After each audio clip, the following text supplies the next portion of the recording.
It's cold and wet out today, which is a great opportunity for some motorcycle maintenance. All right, so the brake fluid on the front brake here, the reservoir, is starting to look a little dark. So I'm gonna go ahead and flush this thing out today. Should be a quick and easy job and something you can do at home, no problem. So come along with the hoopty doodle and see how I do it. All right, so today we're working on a 2016 Honda CB500F. And this guy has been customized so it doesn't look like a normal CB500F, but it's the same thing in terms of the brakes up here. We've got one brake rotor up front and one brake caliper. A lot of bikes, you know, if you've got a sporty bike, it's got two of both of these, two calipers and two rotors. And the job we're going to do today is just flush out the brake fluid on this. Should be a quick and simple job, and it's applicable to pretty much any bike that has brake calipers, or any vehicle for that matter. What we've got here is our brake caliper right here, and then this guy right here is bleed screw for that. This is a hydraulic line that feeds the brake caliper, and this line runs up to the top, to the handlebars up here, and this is our fluid reservoir, our brake fluid reservoir. And that's where we can see our brake fluid level in there, and we can also see the condition of the brake fluid. And generally when it's new, brake fluid is almost a clear color. It might have a slight yellow tinge to it, and this stuff, as it ages or as it goes through multiple heat cycles, it sort of browns and gets darker.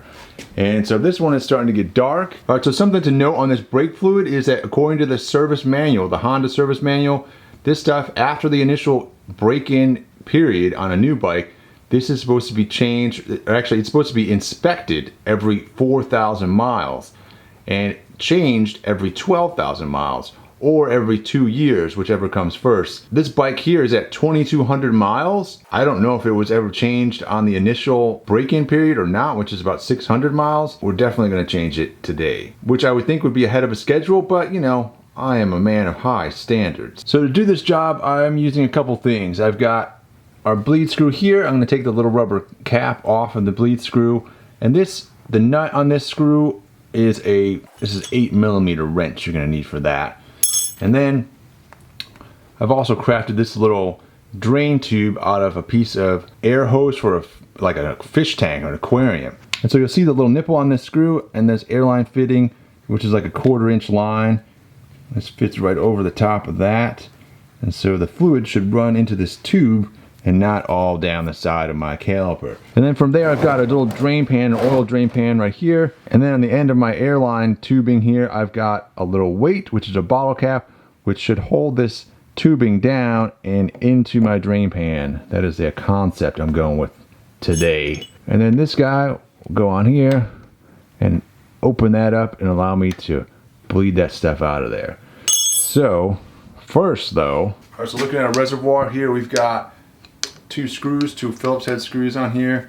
I'm gonna remove this and then I'll remove the cap. I have a rag handy in case we start leaking fluid out of here. Alright, take our little cap off. Then we should have this set plate on here next. And there's a little diaphragm underneath that. So this is the set plate, this little plastic thing here, and then we've got a rubber diaphragm on there. These things sort of meld together there, and I'll put those aside as well. And there, we've got some nice brown brake fluid. All right, so now I'm gonna get in here and loosen this screw on here, the bleeder screw. Open that up.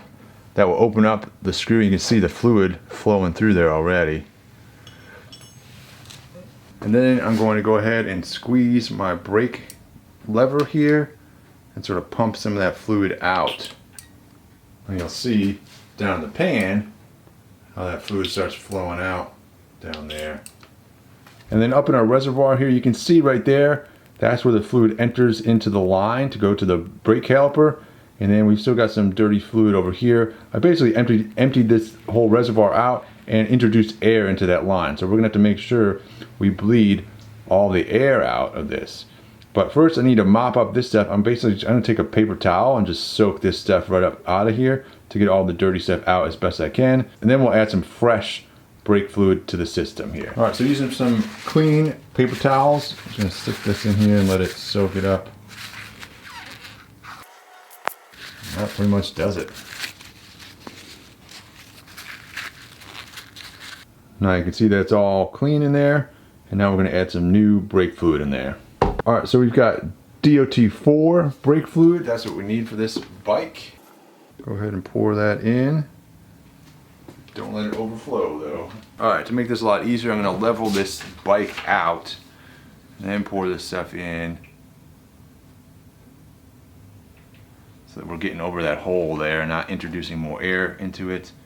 And then we'll go ahead and pump it out, and as the fluid level goes down, I'll add more fluid. Letting the fluid run out like this, I run the risk of introducing air into the master cylinder, which could then take a while to bleed all that stuff out of there. Because I'm seeing little bubbles coming up out of that master cylinder. It is a lot easier to do this if you don't introduce air into the system. I'm just watching all the bubbles. Alright, so while I'm sitting on the bike, I'm going to tighten this bleeder screw down. Alright, so this video has turned into how to get air out of the brake cylinder once you get it in there. I'm still getting air in there. I'm still getting air coming out, I should say. Alright, yeah, as you can see in here, these little tiny bubbles are coming out of there.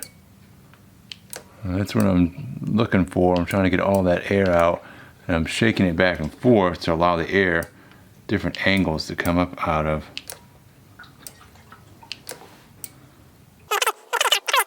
Pulling the lever here in order to allow air, different routes to come up and out and all that stuff, and that's what we're doing right now. Alright, so now I'm starting to get smaller bubbles coming up out of there, and I'm starting to get some brake lever feel, where on the actual lever itself I'm starting to get some pressure there, some feedback. It's not just completely loose all the way through the pull. So that's where we want to be. Now we just need to be careful, and we'll do it the proper way now. Now that we've got most of the air out of the system to the point where the actual master cylinder up here is working again and pumping fluid, now we should be able to bleed the brakes properly. Alright, so to do it properly, we've got our line attached to our caliper here, our air line. I'm going to open up the bleed screw down here, and I'm going to push down on my lever, hold it down, close the bleed screw, and then release the lever. And we'll do that several times and make sure that this reservoir stays topped up the entire time.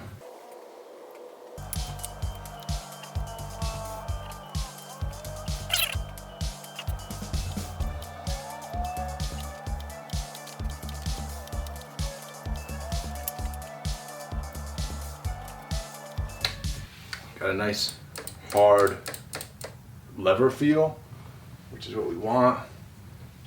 I'm going to do this, I'm going to keep flushing it a few more times here.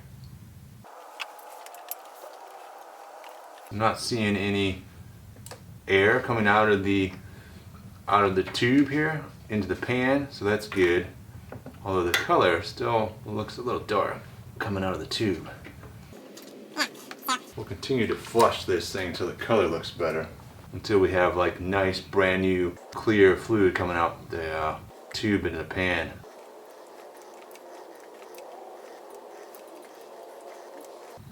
Alright, there we got clear fluid out the bottom. So this thing is good to go. Top it off.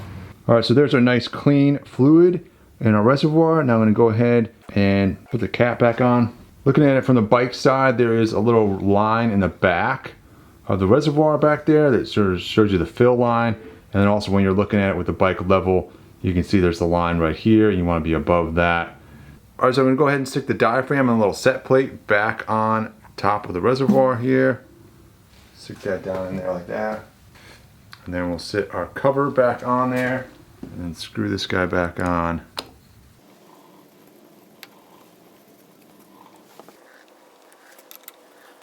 And I'll go ahead and clean up any mess I've made here, which is really not much at all.